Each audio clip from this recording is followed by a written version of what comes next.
الله الرحمن الرحيم ولا حول ولا قوة إلا بالله العلي العظيم. جمعة مبروكة ومباركة يا رب عليا وعليكم. ربنا يا رب يعديها علينا بالرزق والخير والسعادة. أول ما بصحى من النوم كده طبعا بفتح الشاشات كلها اللي عندي في الشقة على القرآن وعلى الخطبة والصلاة طبعا. عادة من زمان من أيام ما بابا الله يرحمه، ربنا ما يقطعها عليا وعلى عليكم عادة يا رب، ويملى كل بيوتنا بالخير والبركة والرزق.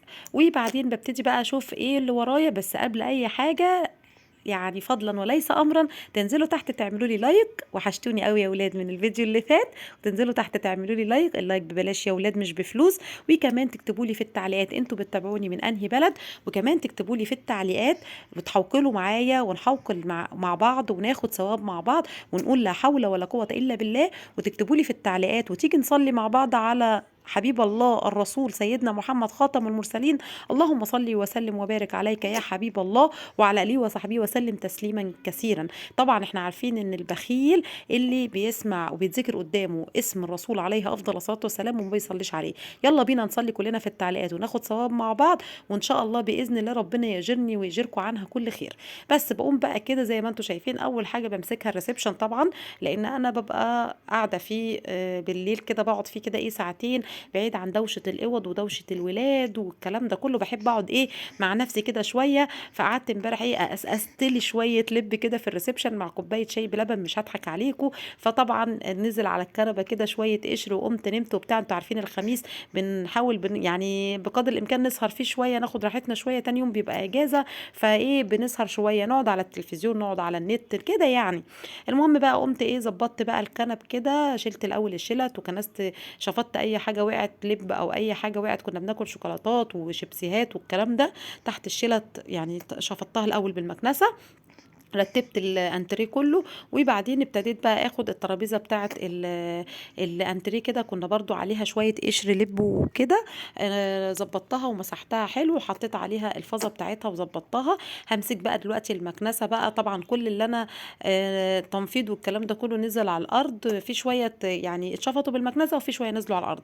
فهبتدي بقى ايه اكنسهم كده بايه بالمكنسه كده، واكنس بقى كل حته كده واظبط الدنيا، عشان خاطر طبعا اعدل اللي انا عملته امبارح انا والعيال وجوزي في الشقه. تمام. بس انا بقى دلوقتي عايزاكم تعملوا ايه فضلا وليس امرا، تنزلوا تحت في اللايكات تعملوا لي لايك. اللايكات ببلاش مش بفلوس، عايزاكم تشجعوني ونشجع بعض كده، وايه ناخد ايه كده طاقه ايجابيه من بعض، نضغط الطاقه السلبيه اللي بتبقى في بيوتنا كلها واللي بتبقى ماسكه فينا، وناخد كل الطاقه الايجابيه، وناخد كل الطاقه. بس معلش يا جماعه النونه الصغننه بتعيط، سكتها اهو. وناخد كل الطاقه الايجابيه كده ايه مع بعض، ونطرد الطاقه السلبيه اللي هي ايه بتبقى متحوشه عندنا. الواحده بتبقى قاعده كده مش قادره تقوم من مكانها ووراها حاجات كتير ومش عارفه ايه. فانا بحاول بقدر الامكان ان احنا ايه نعمل فيديوهات كده ايه روتينات. اللي بيقول لي على روتينات وفيديوهات الروتينات ملهاش لازمه، لا انا بقى شايفه ان هي ليها لازمه. انا عن نفسي لما كنت ببقى قاعده كسلانه واتفرج على فيديو قبل ما اعمل القناه بتاعتي في روتين او في نظافه او الكلام ده كله، كنت بتشجع جدا، وكنت اقول طب اشمعنى هي تعمل وانا ما اعملش. وكنت بقوم وبتديني طاقه ايجابيه واقوم واعمل واخلص اللي ورايا بصحه كده، وكنت اقوم واتحرك وبتاع. فالفيديوهات دي هي كده هي يعني بتدي طاقه ايجابيه بتشجع الناس ان احنا نشتغل مع بعض. فانا عايزه دلوقتي اللي وراها شويه مواعين، وراها شويه غسيل، وراها ترويقه بسيطه كده تقوم وتعمل. انا بحب اعمل اللي انتوا شايفينه ده الصبح يوم كل جمعه. طبعا انا كل يوم ايدي في الشقه وبنظف وبروق وبعمل روتينات، بس انا بحب اعمل، انا قلت اوريكم يوم الجمعه ايه اللي بيحصل فيه. بحب اعمله لان انا طبعا يوم الجمعه دي اجازه، فانا ما بحبش انشغل طول اليوم. بحب اقعد مع ولادي ومع جوزي، اذا كنا هنخرج شويه نشتري حاجه كده، فما بعملش اللي هي مره الصبح دي بس. ويوم الجمعه ده طبعا جوزي بيتبرع وبيعزمنا بره، لان هو طول الاسبوع مشغول عننا ما بيقعدش معانا خالص. فيوم الجمعه ده بيقول خلاص بقى ايه ارتاحي انت بقى من الاكل والحاجات اللي انت بتعمليها كل يوم، واخدك ايه ناكلكم بره كده وتحسوا ان هو اليوم اجازه يعني. وانتوا عارفين ان اي اسره مصريه اصيله بتروح تاكل يوم الاجازه وترجع تاني، لدرجه ان انا قلت له انا حاسه ان انا بقيت عجوزه. احنا يعني بنروح نشتري حاجه واذا كنا بناكل ونرجع. مفيش بقى زي زمان بقى الكافيهات اللي كنا بنقعد فيها انا وهو نحب في بعض، والكازينوهات والكلام ده كله ما بقاش فيه بقى. دلوقتي في ايه ده الولد ده عايز حاجه، البنت دي عايزه حاجه، ننزل على المحل نشتري، نروح ناكل، نرجع على البيت ننام.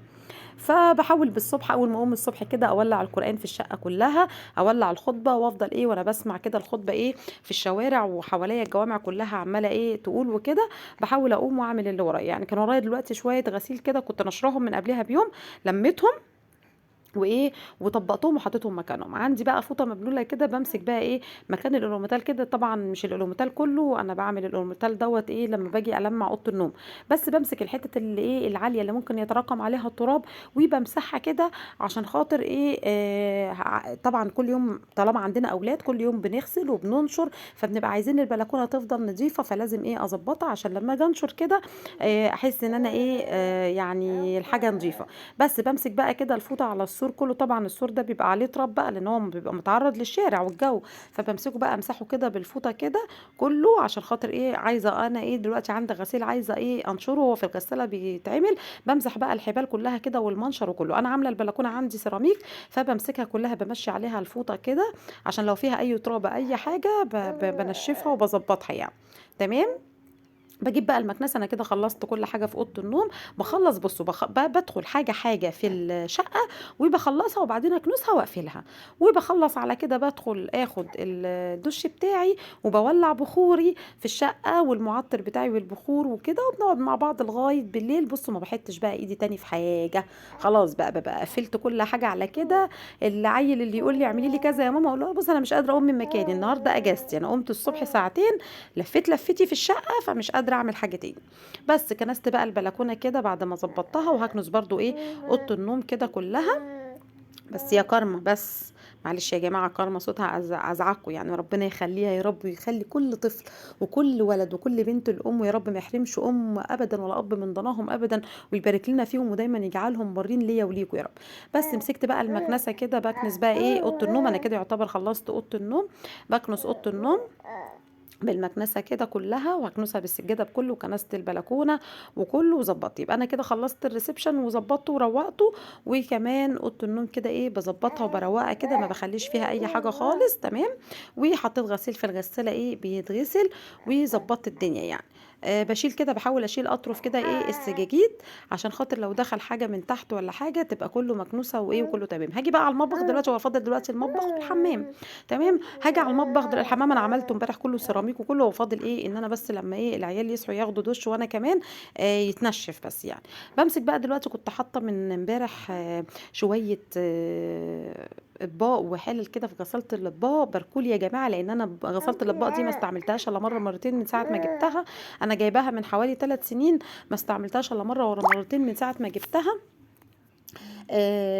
ليه بقى اقول لكم ليه، جوزي بيضحك عليا اما بمسك المواعين وبشيلها، انا من النوع اللي ما بحبش اخلي مواعين في الحوض، فما باجي اخد المواعين من قدامه بعد ما ياكلوا ويحطها في الحوض بنسى ان انا عندي غساله، والله يا جماعه زي ما بقول لكم بمسك المواعين طبق في معلقه في شوكه في حله في كوبايه بلاقي نفسي غسلت كله، وبعد مع اخر معلقه او اخر طبق وانا بغسل الحوض بفتكر ان انا كان عندي غساله اطباق المفروض احط فيها الحاجه. امبارح بقى قررت بعد ما غسلت المواعين كلها ونضفتها افتكرت ان انا عندي غساله، قلت طب والله لا احط الحاجه تاني فيها تتعقم، لان هي طبعا درجه الحراره بتاعتها عاليه جدا فبتعقم الحاجه يعني، فانا قلت بقى الفيروس اللي ماشي في الجو دوت وكده معقم الحاجه، فحطيت بقى الحاجه فيها كده فدلوقتي هي نشفت، فخدتها حطيت كل حاجه مكانها وحطيت الكوبايات في الشياله مكانها كده، بقفل بقى ايه الغساله كده اتفتحت مني هقفلها واحط الحاجه مكانها، ابتدي بقى اظبط ايه، ده بقى القشر اللب اللي احنا كلناه من امبارح وده كان كده ايه بلح، اخر بلحيه هي كلتها، وبلم بقى الحاجه دي كلها احطها ايه في الباسكت بتاع الزباله، وهحاول ايه المع ايه ألمّع بقى كده. أنا طبعًا إيه، ما صورتلكوش إن أنا كنت إيه، كنست طبعًا أوضة العيال وضبّطتهم وإيه، ولمّعتهم وكده، بس أنا دي ما صورتهاش، لإن أنا بصراحة كنت لسه صاحية من النوم وخلّصتها بسرعة، بسرعة، بسرعة، عشان خاطر أنا ما كنتش لابسة بصراحة تحجيبة ولا لابسة كده، خلّصتها بسرعة يعني. بس طبعًا أنتم عارفين الأدوية اللي محطوطة على الرخامة دي، حاطة أدوية كتير في متناول الإيد، إحنا ولادنا ربنا يعافينا ويعافيكم دلوقتي يعني الكحة والصدر وما حدش قادر ياخد نَفَس والكلام ده، فطبعًا إيه حاطاهم جنبي كده في متناول إيدي بقى، أنتم عارفين الأدوية المعروفة بقى، السخونية والكحة والحاجات اللي أنتم فاهمينها دي. بس عملت بقى مسحت الرخامات كلها كده وضبطتها، وكل إيه المطبخ بقى كويس، كنسته بالمكنسة كله، وجبت بقى الفوطة بتاعة التنشيف دي. أنا ممكن أمسك الشرشوبة أعمل بيها، بس أنا باحب أعمل كده لأن هي ما فيهاش حاجة، الأرض زي الفل كنستها بالمكنسة، بس بافوط عليها كده بالفوطة المبلولة دي وبانشفها وباضبطها، وكده الحمد لله الشقة خلصت بقت زي الفل. هادخل بقى إيه أولع البخور، هافرش السجادة، إن شاء الله بإذن الله جمعة مباركة عليَّ وعليكم كلها رزق. يالّا باي باي.